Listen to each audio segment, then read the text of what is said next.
Hey everybody, welcome to our fourth installment in our 5-part series, the 5 pillars of front squat technique. In the previous videos, we went over how to get a front rack, how to brace and breathe in order to pick the bar up out of the rack and get set, where to set your feet up and how to mimic the clean position.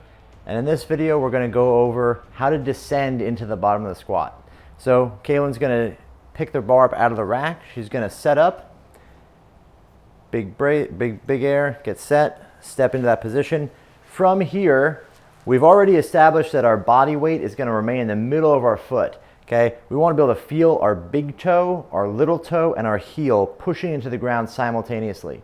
From there, she's got a neutral spine. She's going to set her hip where it belongs to allow her to descend as upright as possible. That's generally going to be directly under the bar or directly under her shoulder, or maybe back about 1/2 inch, okay? From that position, the first thing she's gonna do is unlock her knee, okay? She's gonna unlock her knee and descend, allowing her knees to travel over her toe, smoothly into the bottom. When she sets up, she's gonna allow her knee to break, and the first thing she's gonna do is descend smooth and then drop at the bottom before she actually tries to stand back up. It's really important that the tempo doesn't be a fast dropping and a crashing in the bottom.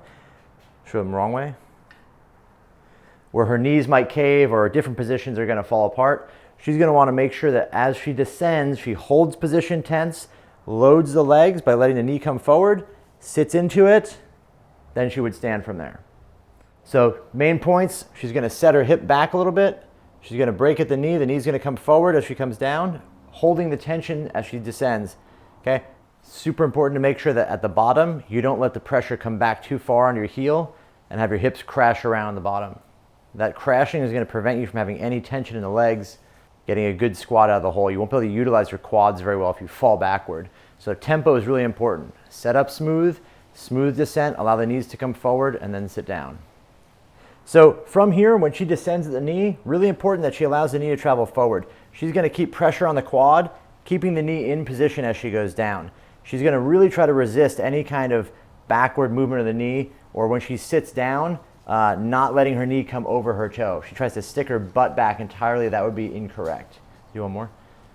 So an example of her butt going back, if she sits down and it prevents her knee from going forward, see how she sticks backward? This pushes her chest forward. It's just really not a strong position, and it definitely doesn't mimic a good clean. So in conclusion, we went over 3 key points there. The big ones are, when you descend, keep the pressure in your quads. Make sure the knee travels forward on the descent. Point number 2 was keep a tempo that controls the movement on the way down. We don't want to fall to the bottom and collapse and lose any kind of tension or structure we have in our hips that allows us to capitalize on what our legs can do. And then third, avoid sitting back in the bottom of the squat or even on the way down. If you put too much pressure on your heel and try to stick your butt back on the way down, chest is going to come forward, bar is going to fall forward, or at the very worst, you're just going to have a really hard time recovering, and it definitely doesn't mimic the actual clean you're trying to get stronger. Hey guys, if you liked that video, go ahead and subscribe to the YouTube channel, and keep an eye out for our 5th installment in the 5 pillars of front squat technique.